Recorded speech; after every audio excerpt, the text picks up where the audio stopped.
안녕하세요. 이건화 목사입니다. 오늘은 레위기 21장과 22장을 같이 읽어보려 합니다. 지난 시간에 살펴보았던 내용입니다. 17장에서 27장에 있는 내용을 간략하게 설명해 주고 있는데 18장에서 20장, 23장에서 26장은 공동체를 향하여 이야기합니다. 그 사이에 21장과 22장은 제사장들을 향하여 이야기를 하고 있죠. 이 21장과 22장을 조금 다른 관점에서 본다면 8장에서 10장은 제사장의 임직과 관련하여서 이야기를 했습니다. 그런 면에서 오늘 우리가 살펴볼 21장과 22장은 제사장의 윤리적 측면을 이야기하고 있습니다. 이 사이에는 공동체의 의식적인 정결과 관련한 내용과 윤리적 성결과 관련한 내용을 담고 있습니다.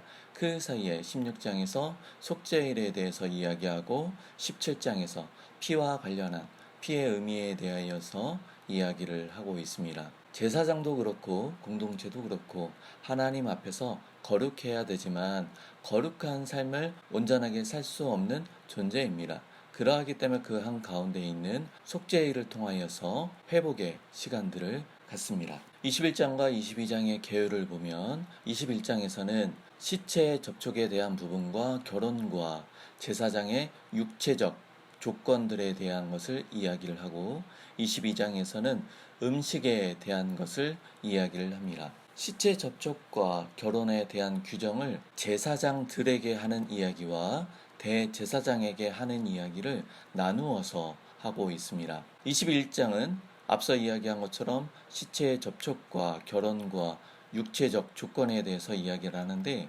1절에서 6절에서는 제사장들에게 그리고 10절에서 12절은 대제사장에게 더 엄격한 제한 규정을 제시합니다. 7절에서 9절에서는 제사장들의 결혼과 관련한 이야기를 한다면 13절에서 15절은 보다 더 엄격한 제한 규정을 가지고 대제사장에게 이야기합니다. 그리고 17절에서 23절은 제사장들의 직무와 육체적 조건에 대해서 이야기를 합니다. 21장의 앞부분, 시체 접촉이나 결혼을 통한 부정에 대한 부분인데요. 제사장들은 수가 많죠. 그리고 대제사장은 한 명입니다. 죽은 시체에 대한 부분은 장례와 관련하여서 이야기를 합니다. 일반적인 제사장들은 친가족들의 장례가 가능합니다. 하지만 처가 쪽의 장례에 대해서는 금지합니다. 대제사장은 친부모를 포함해서 그 어떠한 경우에도 장례에 참여가 허락되지 않고 그들은 하나님의 성소를 지켜야 합니다. 그리고 애도의 표시를 금지합니다. 결혼과 관련해서 제사장들은 부정한 여인들이나 이혼당한 여인들과 결혼할 수는 없지만 과부와는 결혼이 가능합니다. 하지만 대제사장은 처녀와만 결혼이 가능합니다. 21장 하반부에는 제사장의 육체적 조건에 대해서 이야기합니다. 22장에 나와 있는 제물과 같이 살펴보는 이유는 유사한 부분이 담겨져 있기 때문에 그렇습니다.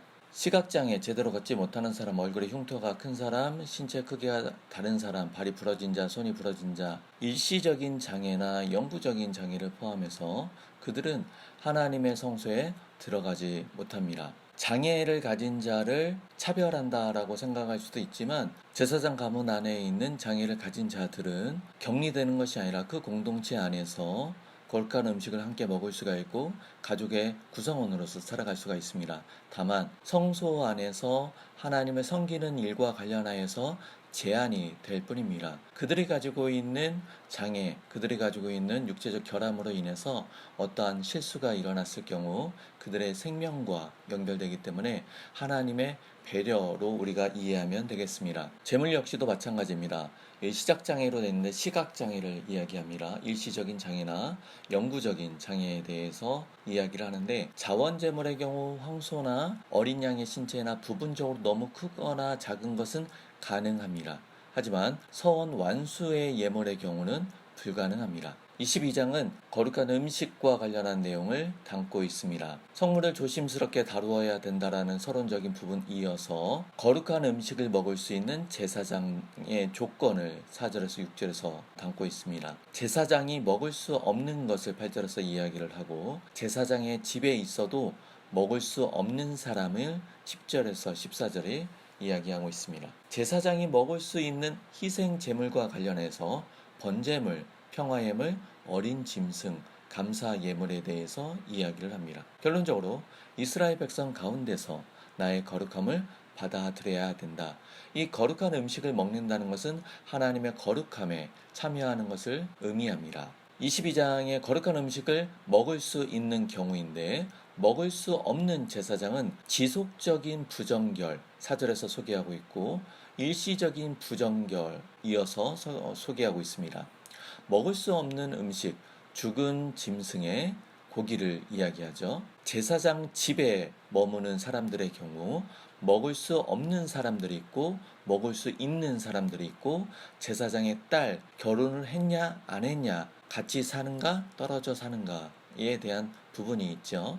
이방인들과 그 다음에 허락되지 않은 자가 제사장의 음식을 먹었을 경우에 대한 배상법이 소개가 되고 있습니다. 하나님이 받으실 만한 제물의 조건을 이야기하고 있는데 번제물 그러니까 불로 태워서 드리는 그 제물에 대해서는 소나 양이나 염소 중에 흠 없는 순놈만 드립니다.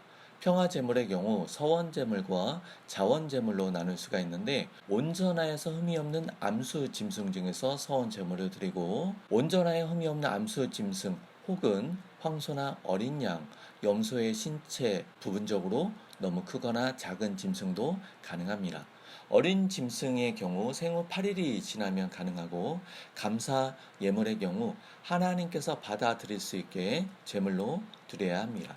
21장과 22장에 있는 내용들이 여러 가지 낯선 내용들 때문에 좀 어렵다라고 여겨질 수가 있습니다. 일단 전체적인 문맥의 내용들을 이해하는 것을 우선적으로 잡고 거기에서 반복되는 표현들, 왜 반복되고 있는지를 잘 살펴보고 반복되는 표현들이 위치하고 있는 그 자리도 살펴보면 전체적인 내용을 이해하는 데 어려움이 없을 것 같습니다. 오늘은 여기까지 하겠습니다. 감사합니다.